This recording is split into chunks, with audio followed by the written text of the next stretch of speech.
A Guerra das Rosas, como ficou conhecida a disputa pelo poder entre duas das mais poderosas famílias inglesas, os York e os Lancaster, é um dos episódios mais interessantes e marcantes da Inglaterra. Rendeu muitas obras de ficção, filmes, peças de teatro e inspirou até a série de Game of Thrones. Isso porque a Guerra das Rosas marcou a transição da Inglaterra do feudalismo para a modernidade. Pelo caminho, ficaram as duas famílias envolvidas no conflito, que acabaram ambas extintas. Se interessou? Então já curta, se inscreva no canal e aumente o volume aí. Mas sem mais delongas, vamos ao que interessa. Tudo começou durante a Guerra dos 100 Anos, aquela mesma entre a Inglaterra e a França, que deu origem a uma das personagens mais folclóricas da Europa, Santa Joana d'Arc. Mas isso é motivo para outro vídeo. O que nos interessa saber é que os ingleses saíram derrotados do conflito, com o rei Henrique VI completamente humilhado. Além de perderem terras para a França, a economia do país estava arruinada devido à quantidade surreal de gastos militares. Isso foi o estopim para o início do fim do reinado de Henrique. Não que ele fosse muito popular, já que era considerado louco e incapaz para o trono. Para sermos honestos com ele, seu governo foi desde o princípio marcado pela disputa entre facções de várias regiões pelo poder. Isso porque Henrique VI foi coroado ainda criança, o que significava que o país seria governado, até sua maioridade, por um conselho de nobres que não raramente pensavam mais em si do que no país. No meio dessa situação, provavelmente tomado por um grave quadro de depressão ou esquizofrenia, Henrique se tornou incapaz de governar, passando a ficar trancado em seu quarto. Essa instabilidade, somada ao colapso de muitas famílias na guerra, constituía a fórmula perfeita para a rebelião. Foi então que Ricardo, duque de York, um primo distante do rei, exigiu sua renúncia, sugerindo, veja só, que ele próprio fosse coroado no lugar. Isso dividiu a Inglaterra entre duas facções. De um lado, os que enxergavam a absurda situação do país e do reino. Do outro, aqueles fervorosos que preferiam se manter fiéis à coroa para evitar mais instabilidade e mais caos. Para que se tentasse chegar num acordo razoável, um conselho de nobres nomeou Ricardo como Lorde Protetor, uma espécie de regente do reino, já que o rei estava debilitado. Acreditava-se com isso que uma guerra aberta seria evitada, ao passo de que o York teria suas ambições saciadas. Ninguém contava, é claro, que o rei pudesse melhorar de sua situação, e pior, que decidisse destituir o recém-empossado Lorde Protetor de todos os seus títulos e cargos nesse processo.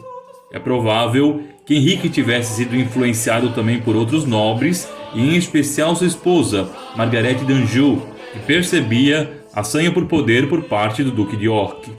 Com isso, em 1455, o rei decidiu convocar um grande conselho na cidade de St. Alban, onde o Duque Ricardo seria julgado.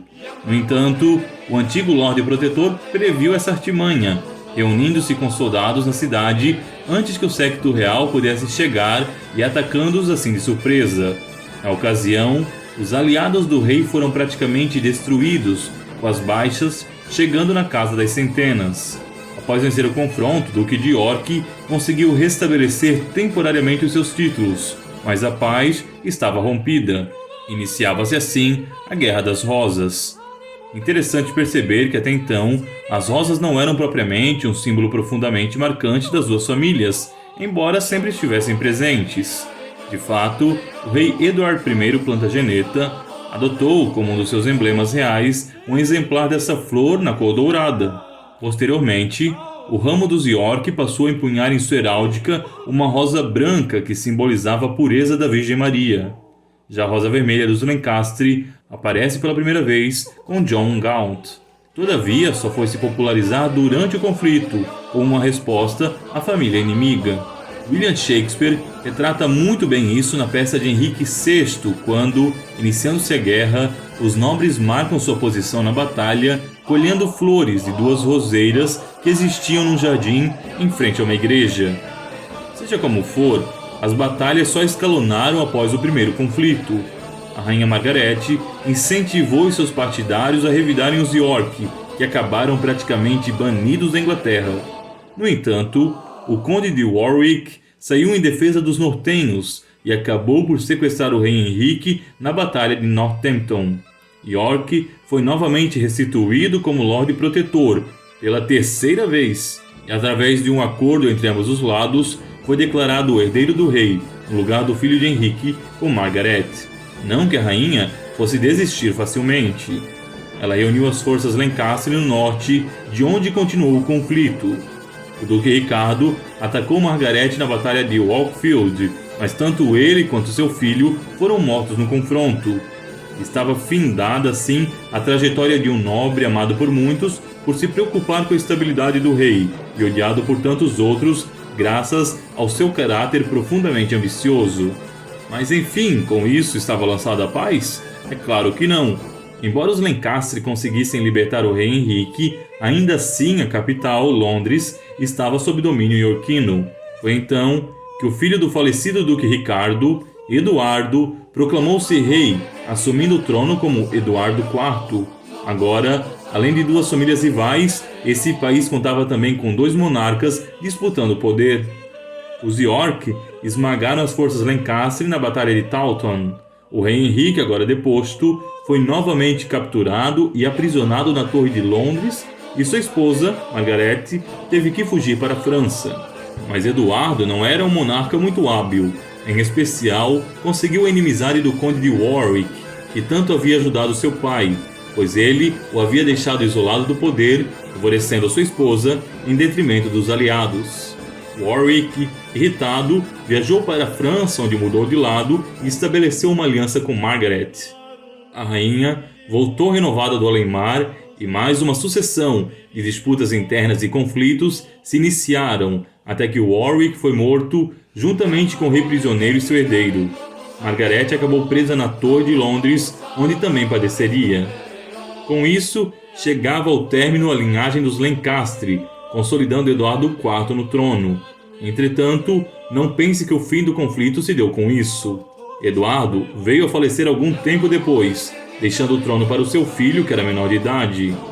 Entretanto, o irmão do falecido rei, que deveria agir como regente até a maioridade do sobrinho, assassinou-o e usurpou o trono, tornando-se ao mesmo tempo um regicida e um infanticida de sua própria linhagem. A comoção que isso criou foi tremenda. Aproveitando da situação, Henrique Tudor, um parente distante dos Lancaster, assumiu a reivindicação deles pelo trono e combateu o usurpador, que foi morto juntamente com a linhagem dos York. Tendo os dois ramos principais dessas famílias destruídos, foi fácil para Henrique ascender ao trono. Como forma de mostrar que a guerra havia finalmente cessado, adotou como brasão uma rosa branca e vermelha, uma combinação das outras duas, em referência, é claro, às famílias antigas. Símbolo este que passou a ser conhecido como a Rosa de Tudor. O novo rei Henrique teve muito em seu favor. O país estava exausto depois de mais de um século de conflitos, sucedidos por uma tremenda guerra civil. As nobrezas locais acabaram enfraquecidas e diluídas, fazendo centralizar o poder na figura do monarca, que conseguiu coordenar a modernização da Inglaterra. Por isso é que os historiadores consideram a Guerra das Rosas como a passagem de um país feudal, com líderes locais influentes, para uma nação unificada, que abriria o caminho para a Revolução Industrial. E você, o que achou disso? Deixe seu comentário nas respostas para que a gente possa saber. E até mais, se Deus quiser.